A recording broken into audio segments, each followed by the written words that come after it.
Corona virus के कहर के चलते लगभग पूरी दिल्ली रेड जोन में तब्दील हो चुकी है। पिछले 15 दिनों में कंटेनमेंट जोन बढ़कर डबल हो गए हैं।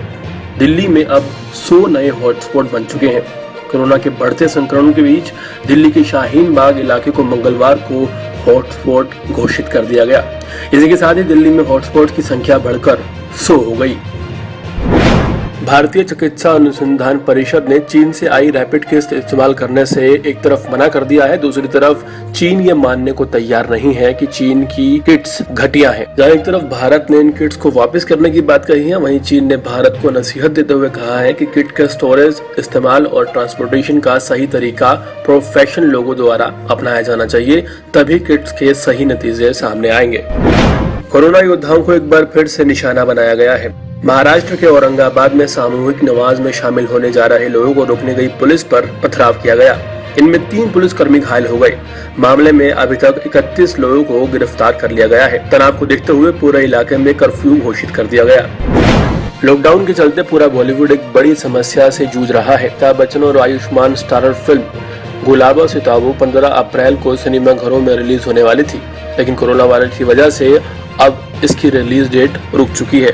वहीं उम्मीद ये लगाई जा रही है कि जल्द ही ये फिल्म डिजिटल प्लेटफॉर्म पर रिलीज होगी। अब दर्शकों को जल्द ही अमिताभ बच्चन की फिल्म गुलाबो सिताबो सिनेमा घरों से पहले OTT प्लेटफॉर्म पर देखने को मिल सकती है। कोरोना वायरस की जंग के बीच केदारनाथ धाम के मंदिर के कपाट खोल दिए गए, लेकिन हाल फिलहाल श्रद्धालुओं को वहां जाने की इजाजत नहीं मिली है। कुछ मजदूर, कुछ पुलिसकर्मी और 16 बोर्ड के सदस्यों के साथ केदारनाथ धाम मंदिर के कपाट खोल दिए गए हैं। श्रद्धालुओं को जाने की इजाजत अभी नहीं है। कोरोना वायरस के बढ़ते मरीजों की संख्या के चलते दिल्ली से लगी हरियाणा की सभी सीमाओं को बंद कर दिया गया है। सिर्फ जरूरी सेवाओं के लिए अनुमति दी गई है, लेकिन आपको बता दें इसमें भी डॉक्टर और पुलिस को रात 12 बजे के बाद बिल्कुल भी आने की अनुमति नहीं रहेगी। हरियाणा सरकार ने अगले 15 से 20 दिनों के लिए ये कड़ा फैसला कोविड-19 के खतरे को देखते हुए उठाया है। दुनिया की सुपर पावर कही जाने वाला देश अमेरिका दुनिया के सबसे ज्यादा प्रभावित देशों में से एक है। अमेरिका को महाशक्ति होने की छवि का भी धक्का लगा है, जिसे सुधारने के लिए अमेरिका की खुफिया एजेंसियां एक मिशन में जुट गई हैं। रिपोर्ट्स में हाल ही में ये बात सामने आई है कि अमेरिका ने अपने तकरीबन 10 से 15 लोगों की टीम को, जो परमाणु बम बनाया करती थी, अब कोरोना वायरस के इलाज ढूंढने में लगा दिया है। महाराष्ट्र के पालघर के बाद अब यूपी में 2 संतों की निशस्त्र हत्या का मामला सामने आया है। घटना सोमवार देर रात की है और बुलंदशहर के अनूप शहर क्षेत्र के मंदिर परिसर की है, जहां 2 साधुओं की एक नशेड़ी आदमी ने जान ले ली। रिपोर्ट में ये बात सामने आई है कि वो शख्स जिसने इन दोनों साधुओं की जान ली है, नशे में रहता था। चिमटा चोरी करने पर इसे डांटा गया था, जिससे नाराज होकर उसने सोमवार रात दोनों साधुओं को मौत के घाट उतार दिया।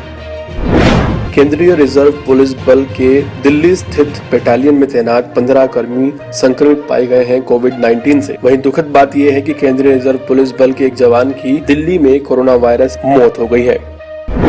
कोरोना वायरस को लेकर स्वास्थ्य मंत्रालय ने नई गाइडलाइंस को जारी किया है। गाइडलाइंस के मुताबिक जिन लोगों को बहुत हल्के लक्षण दिखाई देते हैं कोरोना वायरस के, उन्हें हॉस्पिटलाइज करने की अब जरूरत नहीं होगी। जिन लोगों में माइनर लक्षण नजर आ रहे हैं, स्वास्थ्य मंत्रालय ने ऐसे मरीजों के लिए नई गाइडलाइंस जारी करते हुए कहा कि घर पर रहने के लिए उन्हें डॉक्टर की लिखित अनुमति लेनी होगी। साथ ही मरीजों को लिखित में आश्वासन देना होगा कि वो घर पर रहते हुए सभी दिशा निर्देशों का पालन करते रहेंगे।